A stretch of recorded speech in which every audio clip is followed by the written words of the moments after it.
Un écureuil qui se réfugie dans le tipi. Les cerfs, eux, n'ont pas d'intérêt dans le tipi. Ils se contentent de s'en approcher, par curiosité peut-être, et ensuite aller se nourrir des branches basses d'épinettes.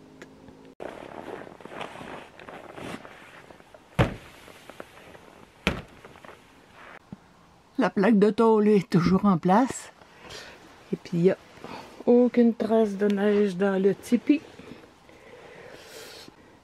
Souvent les écureuils viennent manger le papier essuie-tout, mais là, ils sont pas rendus jusqu'ici. J'ai oublié d'apporter une lampe pour l'éclairage, surtout si je ferme la porte. Mais j'ai pas oublié la peau d'ours. Ça fait plus qu'une semaine qu'on a des grands froids là, de moins 25. Donc le lit va être froid.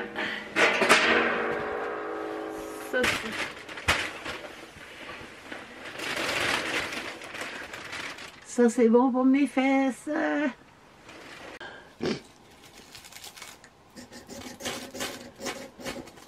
La barre est gelée.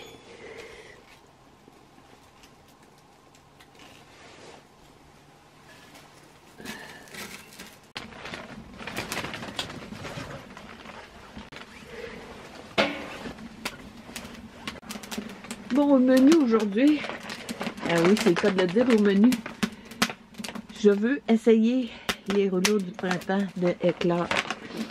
Il y en a au porc, il y en a aux légumes.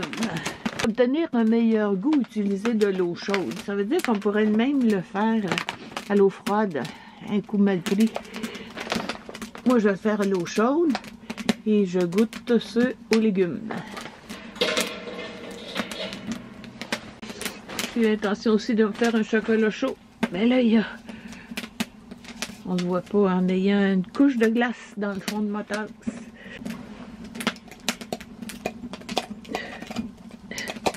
Oh, je l'ai. De l'eau qui était restée. Un beau glaçon.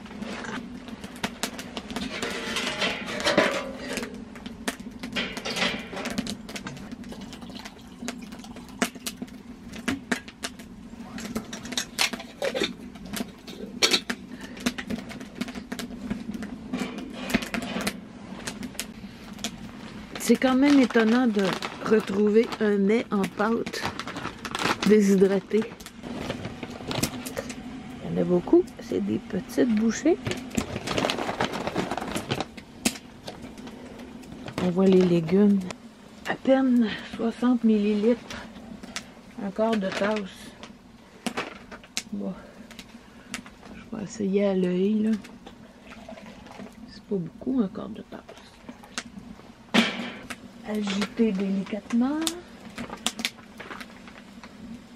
et attendre 5 minutes.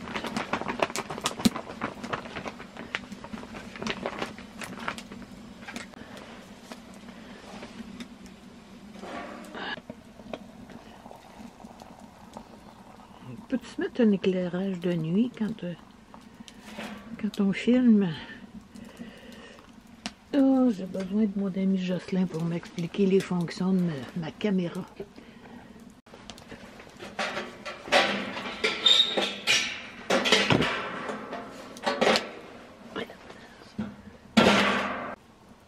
Ah, c'est une belle grosse bûche que j'ai réussi à rentrer, là. Ça va brûler longtemps, c'est de l'érable. Les 5 minutes sont écoulées. Voyons voir de quoi ça a l'air.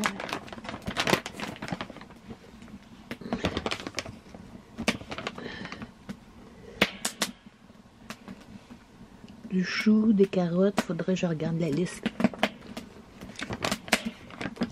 Ouais, ça goûte vraiment les rouleaux du printemps, comme au restaurant. Plus d'eau, la pâte serait trop ramollie. Là, elle est juste parfaite, là. Ah ouais, ah c'est bon. Bon, en tout cas, pour le goût, là, c'est très très bon. Ingrédients. Porc, taro, chou, oignon, carotte, vermicelle de riz. haricots, pois, eau, sucre, sauce substitut de sauce soya, champignons shiitake, pleurote blanche, ail. Wow! C'est végétarien et biologique. C'est un succès. Merci, Éclair. En fait, j'en ai acheté un et on m'en a offert un. Moi, je trouve ça tout à fait innovant de préparer des mets qu'on n'a pas l'habitude. Ben, en fait, moi, je n'ai jamais vu ça là, dans aucune compagnie de mets lyophilisés. Puis c'est une compagnie québécoise. Il me reste une bouchée, puis je vais avoir terminé.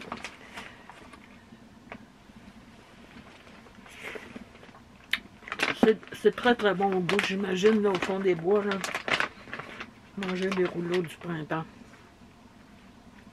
C'est pas assez nourrissant, par exemple, pour représenter un repas complet. Il faudrait l'accompagner de riz frit, mettons, ou d'un gros potage. Une soupe pour une tonne, peut-être. Belle innovation. Ça, c'est une bûche qui était en dessous de mon lit. Mon Dieu, presque depuis le début de mon tipi. Donc, 4-5 hivers certains. Donc, elle a pris beaucoup d'humidité. Puis, ça génère quand même aucune fumée avec ce poêle.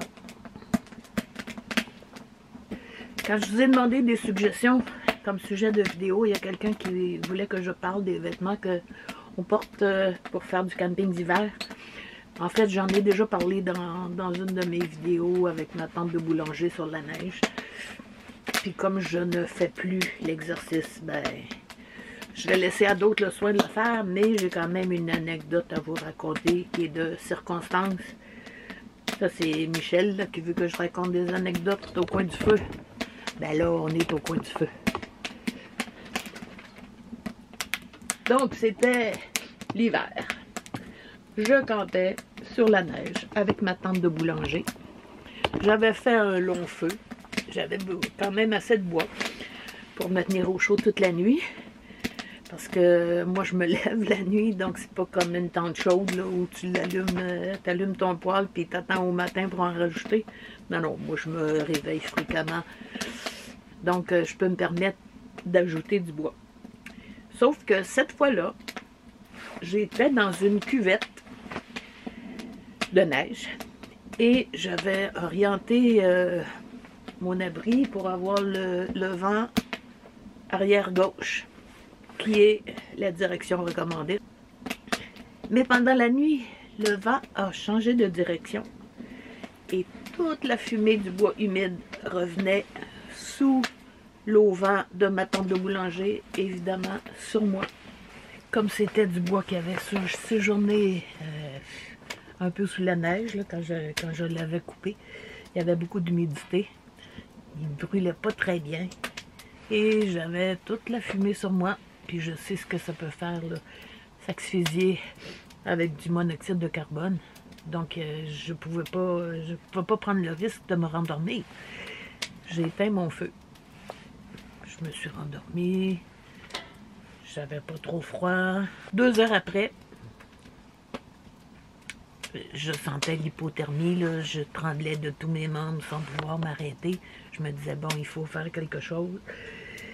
J'avais pas le courage de rallumer un feu pour faire bouillir de l'eau, me faire une bouillotte. J'ai même pensé m'en aller. Ça m'était déjà arrivé, un début d'hypothermie en bivouac. Puis j'avais mis un sursac sol, c'est orange, par-dessus mon sac de couchage. En l'espace de 1 heure, tout était humide à l'intérieur, donc je voulais pas risquer de faire ça en plein hiver. Alors dans ma tête, là, je repassais, bon, qu'est-ce que j'ai comme bagage dans mon kit à tout, hein, qui est supposé pourvoir à tous les imprévus.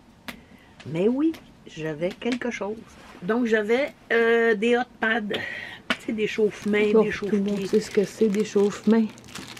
Des hot pads. Donc ça, c'est pour les mains. Ça, pour les orteils. Puis Puis maintenant, ils en font pour le corps entier. Je pense que j'avais juste des chauffe-mains dans ce temps-là, oui. Puis, je les avais jamais utilisés parce que j'avais jamais eu froid aux mains avec mes bonnes mitaines.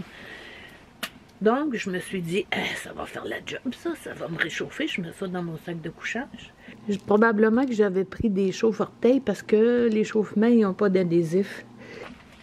J'ai déballé le petit sachet. J'ai pas lu les instructions, là, c'était en pleine nuit. De toute façon, j'avais même pas mes lunettes.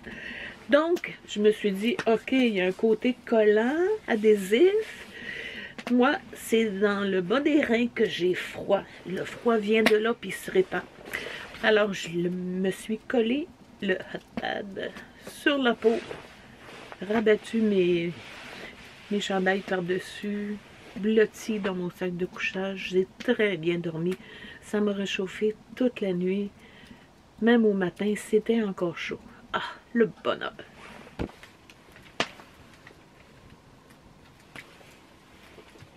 Et donc, au matin, je me suis levée. J'ai ranimé le feu. Café, rôti, même bacon, si je me souviens bien. Tout était beau. J'ai fait dégeler mes bottines qui étaient complètement glacées. Rigides. Je pouvais pas les enfiler. Bon, la routine habituelle, là, j'ai tout emballé. J'ai remis ça dans le traîneau. Je me suis rendue à l'auto en raquette. Les bagages dans l'auto. Et là, quand je me suis assise, je me suis appuyée au dossier. Et là, j'ai senti comme une bosse. Voyons, c'est quoi ça? Ah oui, c'est mon hot pad. Alors, je l'ai décollé, mais dans le temps de le dire, c'était pas le hot pad qui faisait une bosse. C'est que j'ai eu une ampoule. Une ampoule, la grandeur du hot pad. Ça d'épais. Ah, c'était terrible. Jamais vu une ampoule comme ça. Je me suis rendue à la maison en conduisant sans m'appuyer parce que c'était trop gros et trop...